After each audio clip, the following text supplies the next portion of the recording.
Penguin Random House Audio presents Go Up for Glory by Bill Russell with Bill McSweeney.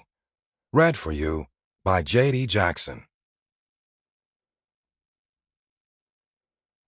To all the world's children, in the hope that they will grow up as we could not, equal and understanding.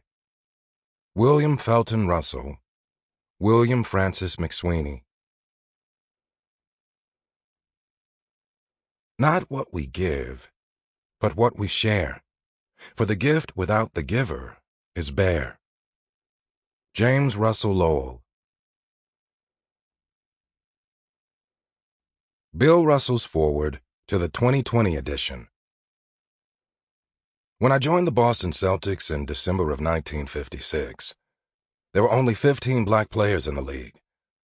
It had been 6 years since Red Auerbach, coach of the Boston Celtics, drafted Chuck Cooper, a black player from Duquesne. Immediately after Cooper joined the league in 1950, NBA owners held an emergency meeting in which Eddie Gottlieb, owner of the Philadelphia Warriors, warned that teams should set up a quota system, or the league would be 75% black in 5 years. The majority of our fans are white. How long do you think they'll pay good money to watch colored players take over our game? Gottlieb asked. When Gottlieb stressed that each team should be limited to 2 black players, Auerbach and Walter Brown, owner of the Celtics, walked out. What we're talking about goes beyond the number of coloreds on the roster, Gottlieb said. We have to be careful how we use them. Don't have a colored player guarding one of our white stars.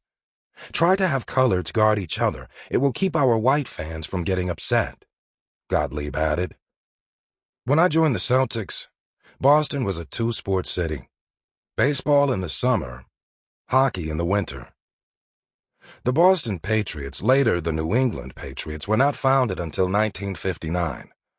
The Celtics, like the rest of the league, struggled financially, playing in half-empty arenas. Sellouts occurred only when the Harlem Globetrotters came to town and played an exhibition after an NBA game. Abe Saperstein, president of the Globetrotters, warned NBA owners he would boycott their arenas if they drafted a black player. He kept black players out of the NBA for years, until Red Auerbach and Walter Brown stood up to him. I initially refused entry into the NBA Hall of Fame because it had inducted people like Saperstein. Not everyone shared Red Auerbach's opinion of my basketball skills when I first came into the league. Some Boston writers said I was too skinny, couldn't shoot, and didn't have the size or stamina to exist in the rough-and-tumble NBA. Red Auerbach addressed the issue at our first meeting. "Have you been reading these stories about your inability to score?" Auerbach asked. "It's been on my mind," I replied. "I have no control over these reporters, but I can make you a promise now. When we talk contract, I will never bring up statistics." And he never did. In my first year, the Celtics eliminated the Syracuse Nationals in 3 straight games to get to the finals. Syracuse had defeated the Celtics for 3 straight years before I joined the team.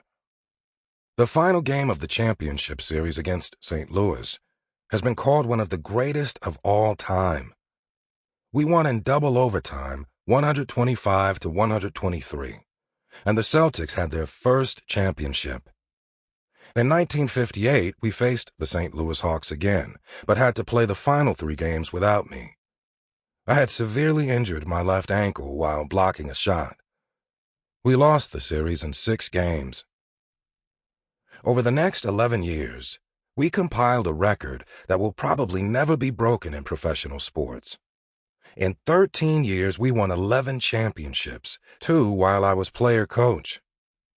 In 1980, sports writers named me the best player in the history of the NBA. But before all of that, 2 events occurred that made a lifelong impression on me. In 1955, the year before I joined the Celtics, a 14-year-old boy named Emmett Till was murdered by 2 white men for a supposed affront to a white woman. They beat him severely, gouging out an eye before shooting him in the head and dumping his body into a nearby river. His mother insisted that his casket be open at the funeral, so the whole world could see the brutality of what had been done to her son. It may have made an impression on white people in Chicago, but it had no impact in Mississippi, where the two men went on trial. An all-white jury acquitted them, even though they had confessed to the murder. That same year, Rosa Parks, a black seamstress, was arrested for refusing to give up her seat to a white rider on a public bus in Montgomery, Alabama. A young minister from Atlanta, Martin Luther King Jr., led a boycott of the Montgomery bus system. For nearly a year, black people stayed off the buses until a 1956 U.S. Supreme Court decision outlawed segregation on the buses. Over the next few years, sit-ins ended segregation in restaurants and hotels, and black people who had been denied the right to vote were registered for the first time. Prejudice against black people was not restricted to the South. Boston was undergoing a racial transformation when I arrived in 1956, primarily because of a large influx of black people from the South.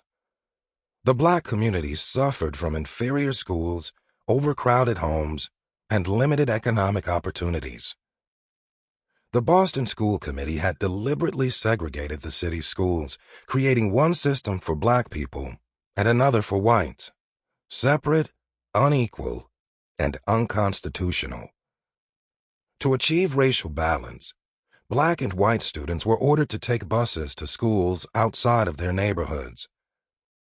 On the first day of school, hundreds of white demonstrators pelted a caravan of 20 school buses carrying students from nearly all black Roxbury to all white South Boston. Police wore riot gear, and several of them were injured by bricks and debris thrown at the buses. The following day, a group of black students and their parents gathered in the basement of a Catholic church to listen to me. We were going to meet in a high school auditorium, but the school board turned us down, I said. An atmosphere of hate, distrust, and ignorance has infested our city. I lament every dilapidated, antiquated, rat-infested fire trap of a school in Roxbury. There's a fire here in Roxbury, and nobody is listening. And the fire that consumes Roxbury will consume Boston. Here's a quote from the Boston School Board. "There is no inferior education in our schools. We have been getting an inferior type of student. We know better. Wear your color as a badge." Some of those students rode to school the next day, with me in the driver's seat.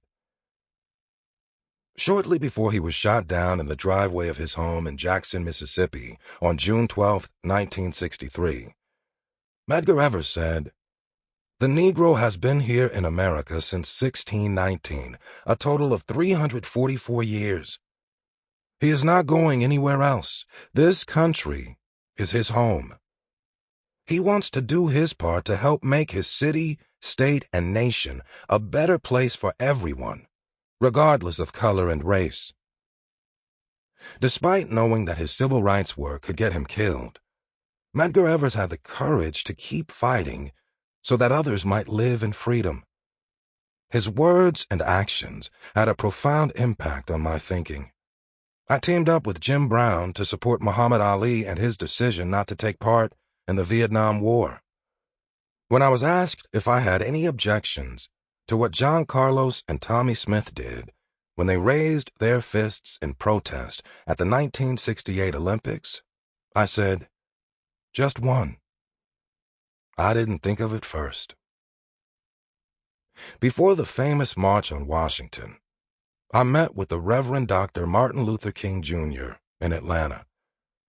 Dr. King asked me to sit on stage with him at a pre-march rally. I declined, feeling I would be a distraction. I sat in the second row as Dr. King delivered his famous "I Have a Dream" speech. I once described Boston as the most racist city in America. I had good reason. Shortly after the Celtics won a third title. Sample complete. Ready to continue?